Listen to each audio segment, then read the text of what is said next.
Safeguarding trafficked children. Introduction to the module.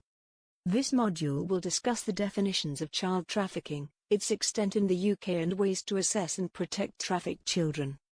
Topics to be covered. What is trafficking? The extent of trafficking in the UK.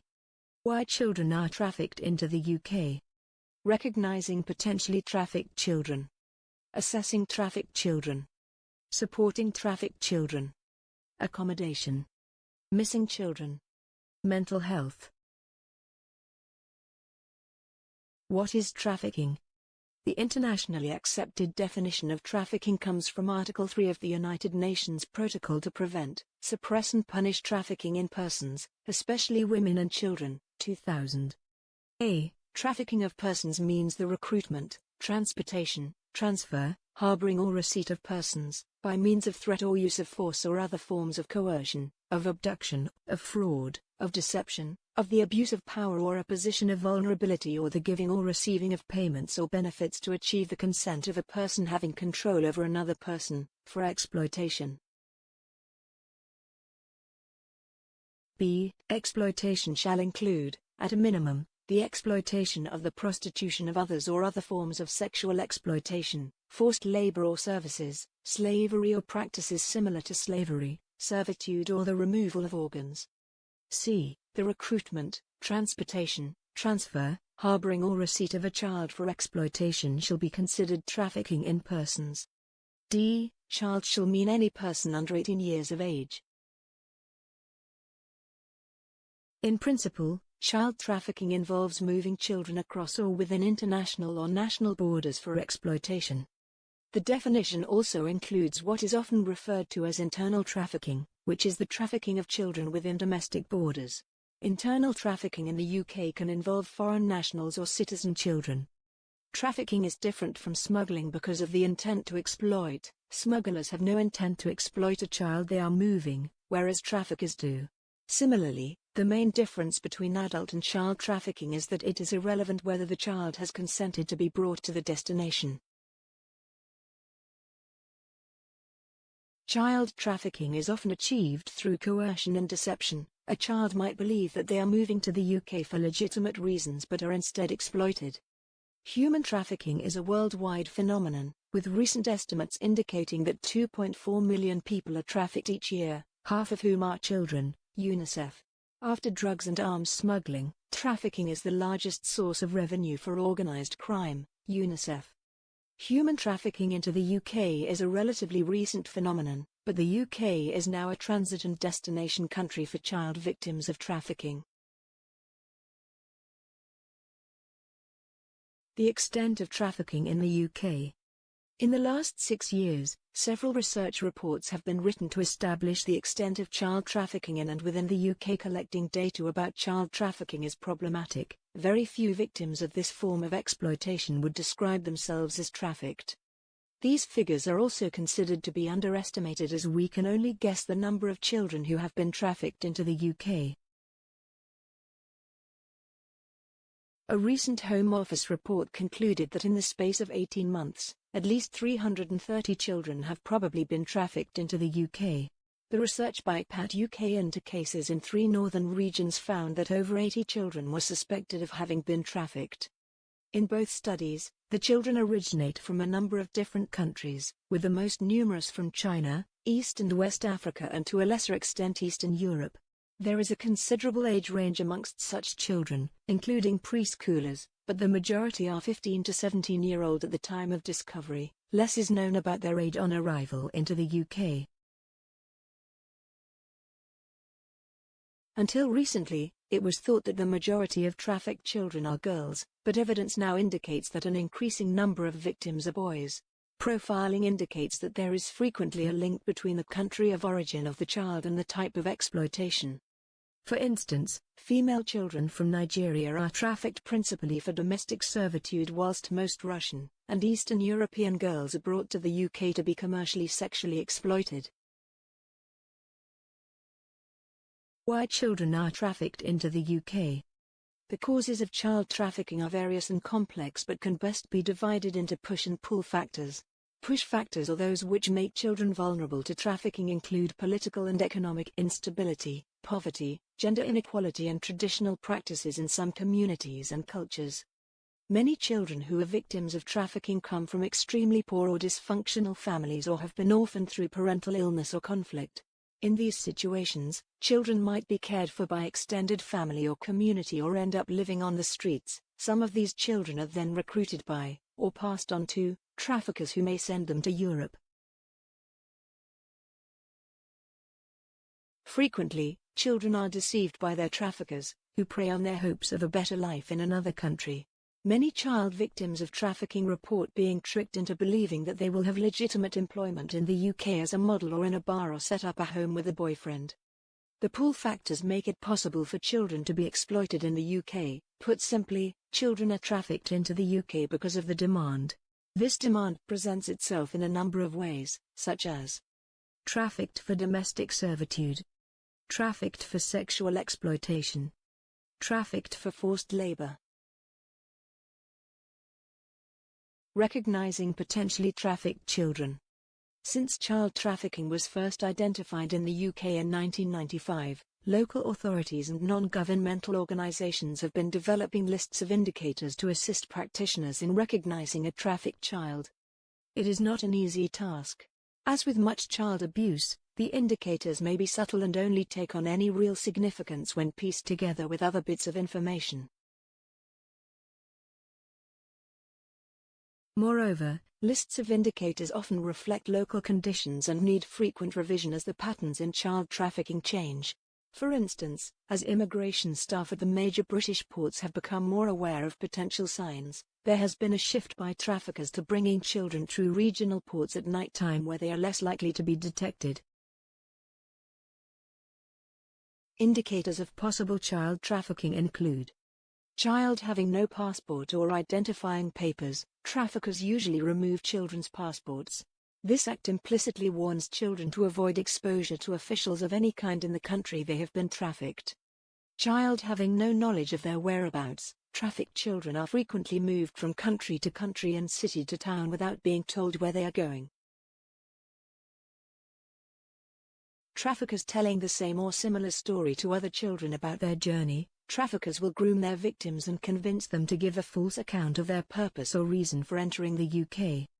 Trauma and fear. Even when trafficked children have been rescued, they may have been conditioned into thinking that terrible things will happen to them or their family if they do not return to their trafficker. Child refusing educational opportunities. The child might be engaged in manual labor to pay off alleged debt bondage. Child not being registered with a GP or enrolled at school. The child may be kept hidden and deprived of universal services because they are used as domestic help. Child being cared for by adults who are not their parents/family. If the quality of such relationship is poor, it needs to be investigated as a private fostering situation. We need to be mindful that the child may have been trafficked. Child wearing age-inappropriate clothes, for example, skimpy items, lots of underwear and bikinis. Traffickers frequently provide their victims of sexual exploitation with sexy clothes. The child has a mobile phone, but no money. Traffickers often provide their victims with mobile phones to ensure that they can stay in touch with the traffickers. The child is seen or driven about by an older male. This adult may well be the pimp or, in other words, the procurer. Assessing trafficked children. Government guidance requires practitioners to assess vulnerable children using the framework of the assessment of need of children and their families. Concerns about a potentially trafficked child may first be recorded in an initial assessment, and this should lead to a core assessment being completed to gather further information. Given the very specific needs and experiences of trafficked children, some local authorities are developing special assessment tools to be used in identifying the needs of a trafficked child, focusing on the journey, entry into the UK, the current living circumstances, household chores, health concerns, free time and the relationship between the child and those they live with. One of the greatest obstacles practitioners face working with child victims of trafficking is their reluctance to disclose. Many victims will have been groomed to believe that the consequences of disclosure could be fatal for either themselves or their family and friends. Practitioners need to accept that, for a variety of reasons, the child may not be forthcoming. Instead, practitioners should seek to find information from several other sources as well as drawing on key research findings in an attempt to collect the child's story together. This is time-consuming and difficult. Practitioners must be supported by their agency and its systems so that they can adequately safeguard a child who may have been trafficked. The ability to engage with the child and maximize the chances of developing a trusting relationship with them is critical. Acknowledging that you are aware that trafficking can happen is a good place to start, although the language used should be meaningful for the child. Children must also be clear about your role, so time must be taken at the start of any engagement to ensure that they understand what you do. Many countries do not have equivalent welfare agencies, so children may be confused and suspicious of childcare professionals. Frequently, practitioners will be relying on an interpreter. Supporting trafficked children. As with all forms of child abuse, the effects on the child can be complex and long-lasting as well as unique to each individual. Children who have been trafficked are likely to have experienced physical, sexual and emotional abuse and possibly neglect too.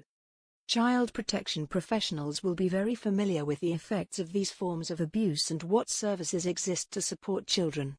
However, trafficked children are likely to have a specific set of support needs that may be unfamiliar. These include considering whether the accommodation provided is safe, what strategies can be put in place to minimize the likelihood of a child going missing, and a comprehensive assessment of the child's health needs, including their sexual and mental health. Many victims of child trafficking may also require support with their asylum claim. A good place to start is to refer the child to the Refugee Council Children's Panel, who can offer support to the child and practitioner. It will also be vital to ensure that the child is in touch with a solicitor with experience in asylum law. Accommodation. Currently, there is no agreement about the best form of accommodation for a victim of child trafficking in the UK. The idea of a safe house is one option. A safe house is staffed at all times, and commonly children are prevented from going out because of the risk that they will be re-trafficked. Currently, there are no safe houses for children, although the Home Office does support safe houses for women aged over 18, for example Poppy Project managed by Eve's Housing. Many local authorities are opting to place trafficked children in foster placements or a children's home, preferably well away from the area in which they were found. Children who are accommodated on an S-17 basis remain at higher risk because the type of accommodation they are generally placed in lacks the safeguards of a foster placement or residential unit.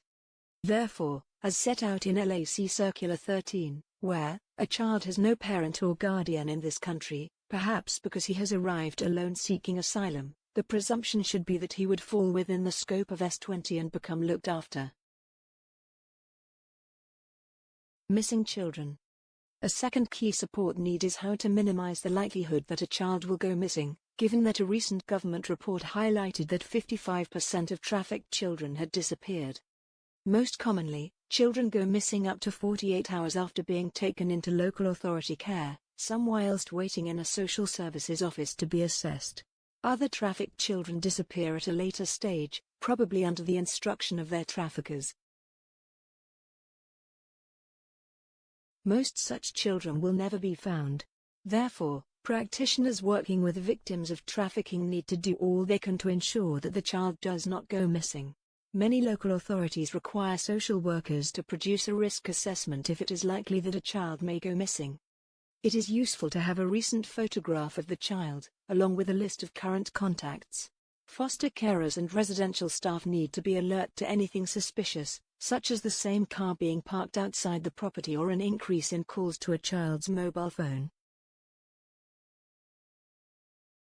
These can be ways of exerting pressure on the child and reminding them of the possible reality of threats that have been made against them by traffickers.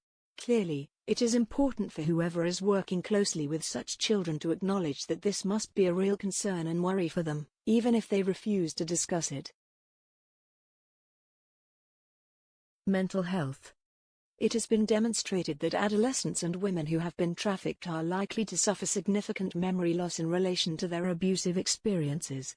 This memory loss can have implications for the assessment of the child, as we normally rely on what children say to us about their experiences to build up our understanding of their needs.